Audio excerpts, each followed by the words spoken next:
வரும் தேர்தல்களில் தாவேகா கூட்டணிதான் வெல்லும் என தமிழ்நாடு காங்கிரஸ் கமிட்டி தலைவர் மாணிக்கம் தாகூர் உறுதிபட தெரிவித்துள்ளார். சென்னை சத்தியமூர்த்தி பவனில் செய்தியாளர்களிடம் பேசிய அவர், தோல்வியடைந்த விரக்தியில் திமுக பேசிக் கொண்டிருப்பதாகவும், காங்கிரஸ் பற்றி அவதூறு பரப்பினால் திருப்பி அடிப்போம் என்றும் தெரிவித்தார். தாவேகா ஆட்சிக்கு வந்து ஊழலுக்கு முடிவு கட்டியுள்ளதாக குறிப்பிட்டார்.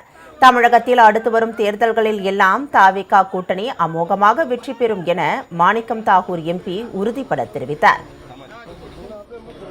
தேர்தல் வரும், 3 மாசத்துல தேர்தல், உள்ளாட்சி தேர்தல் வரும், 6 மாசத்துல இடைத்தேர்தல் வரும், 3 வருஷம் கழிச்சு பாராளுமன்ற தேர்தல் வரும். ஜெயிக்க போறது யாருக்குன்னு இதான கேள்வி. தேர்தல் வரும், ஆனா ஜெயிக்க போறது இந்த கூட்டணியா இருக்க போகுது. இந்த கூட்டணி ஏனென்றால் மிகப்பெரிய அளவில் ஊழல் லஞ்சம்ங்கிறத இந்த கடந்த 45 நாட்களில் மிகப்பெரிய அளவில் குறைக்கப்பட்டிருக்கு அப்படிங்கிறது ஒரு பெரிய விஷயமா மாற்றமா பார்க்கிறோம்.